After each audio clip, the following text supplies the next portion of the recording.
Hello artist, welcome to a new video. If you're new here, hi, my name is Irit, I'm an intuitive artist, and on my channel I share all of my artsy adventures. Today I have a fun video for you. If you are in need of some inspiration, you don't know where to start, I'm going to take you through some steps to get a fun beginning in your intuitive layered mixed media painting. So today I will be using some of my favorite liquid and fluid acrylics. I will try to mention the exact names as I paint with them, as well as a pencil, some wax pastels. These are neocolor 1. These are not the water soluble ones, and this silicone wedge, which is one of my favorite go-to tools to paint with, because you don't need to wash it or clean it like you do with a brush.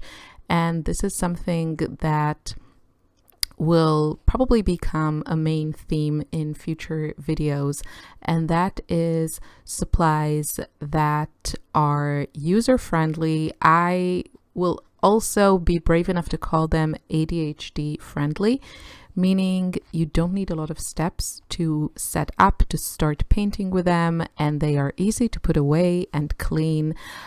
These things might not be an issue for some people, but they are for me, and so I'm sure that for others as well. There are certain products, art supplies, that as wonderful as they are, if they require a complicated setup or just like extra steps and are annoying to clean, at least in my world, which is pretty much any level of cleanup. And what I'm doing here is, if you're familiar with the expression brain dump, then you might recognize this. If you're not, then basically it's just writing down everything that is in your brain and putting it on paper and kind of just emptying that vortex of annoying, repeating, nagging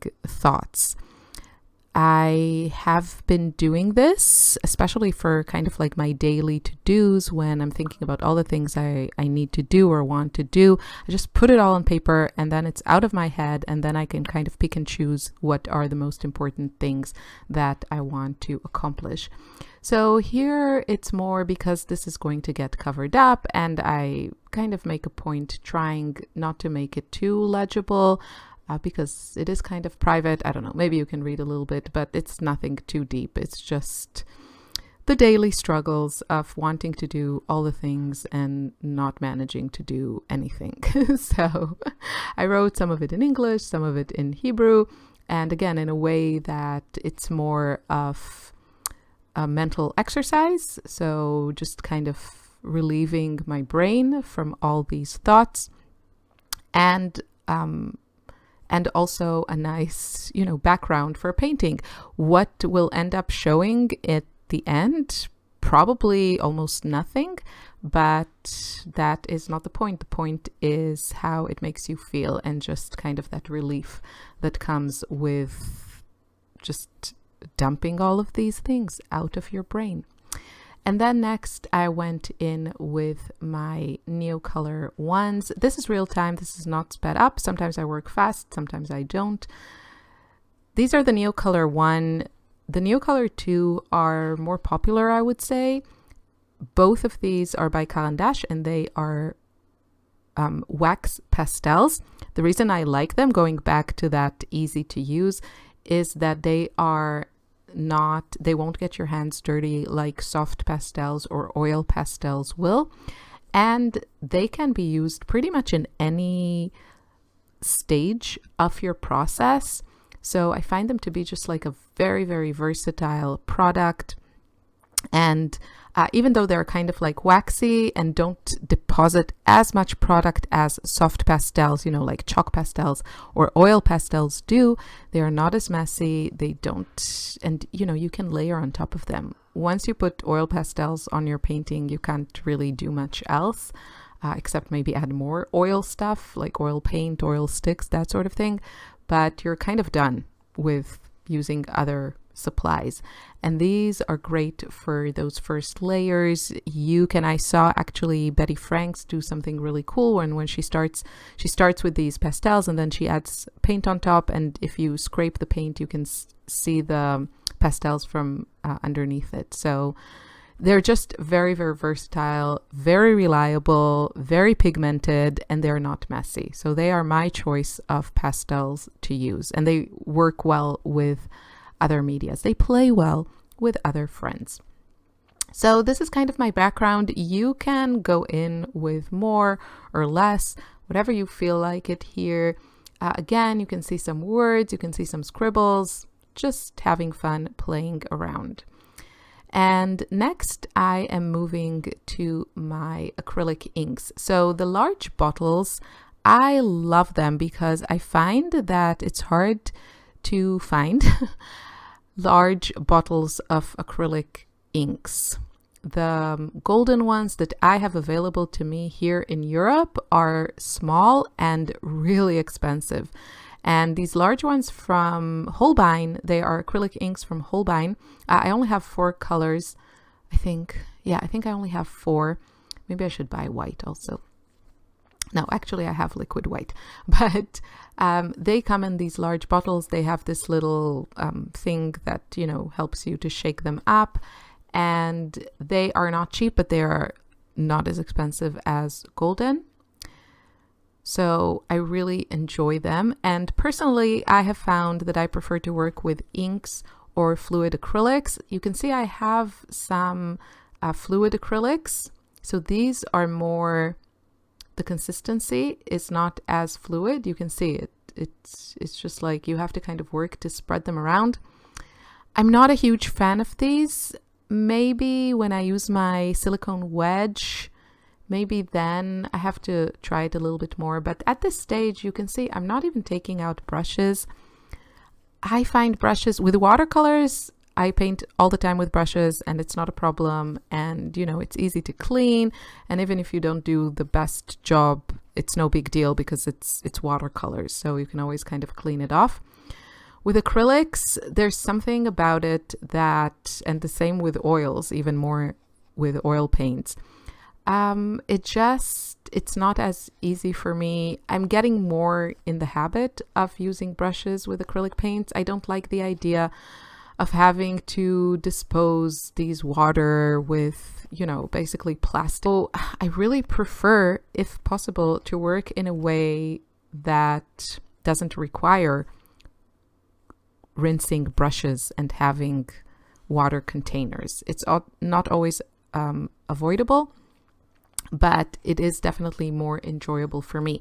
So this way, just working with these ink bottles and just, a spray bottle and moving the color around this way, this is very, very fun for me. Now I want to talk also about I don't know if this is a theme that is, current in your world, in your art journey, but there are different things that I enjoy doing in my paintings. I enjoy the process, but I don't necessarily enjoy the result. So using a lot of these like bright colors on all of the surface, it's a lot of fun for me. And these colors really make me happy. You can see this is already kind of my curated color palette.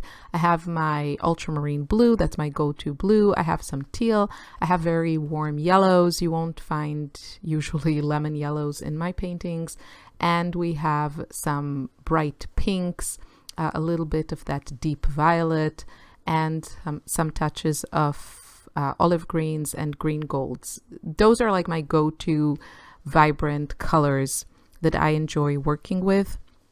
And I love working with them. They make me really happy, but then I tend to use a lot of it and I don't like the result. So it's always this kind of give and take between enjoying the process, but then also creating something that I like. So here I'm adding some golden These are their liquid acrylics, though it's not their high flow. These have a higher viscosity and you kind of have to, work a little bit more to make them move. They're not my favorite when it comes to formulation. This is totally a personal preference type of thing. I find that I really prefer either kind of heavy body or very creamy paint, or very, very liquid and fluid. That's just me. So for some, the fluid acrylics are their absolute favorite. So definitely a personal preference type of thing.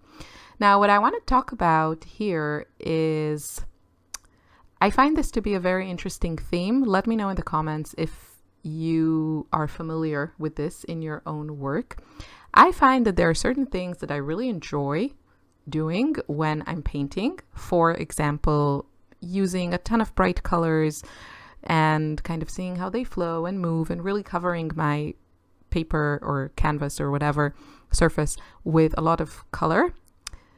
But then I love doing that, but then I usually don't like how it ends up looking. I think it looks like, rainbow vomit, or just an assault to my retina, or it just doesn't really speak to me. So one strategy that I found is, if you paint really, really large and then you have kind of small areas of bright colors, that is something I really enjoy. But when you have a large painting and it's all covered with very saturated, very bright colors, it just doesn't work for me personally. And I don't respond to that also in other people's artwork. There are a lot of really successful painters that use a lot of like saturated colors on all of their painting. I just don't like that. And so I have been trying to find ways to have a process, do things that I enjoy, but then also having a finished painting that I like. So one of the strategies which I have borrowed from my journey to become a less messy person, and I wouldn't call myself a minimalist in any way, but let's say more of a minimalist or less of a maximalist in most areas of my life and my home that are not my art studio. And that is decluttering. And decluttering a painting, aka just, covering up some of the stuff or most of the stuff, is a great strategy. And I found in the past that I had kind of the same resistance to this, outside of my art room as I had as in my painting process, let's say. I was always like, oh, this is pretty. Do I want to cover it up? And I have been experimenting with some extreme decluttering when it comes to my paintings. And that is just, covering things, not necessarily with white. I have now sitting behind me a big canvas that is almost entirely a beautiful shade of like lavender royal blue, with just peaks of the layers underneath peeking. And this was really, really fun. And this is very therapeutical. You take a pencil, and while you have all these puddles, you just kind of connect them or pull a little bit of the color.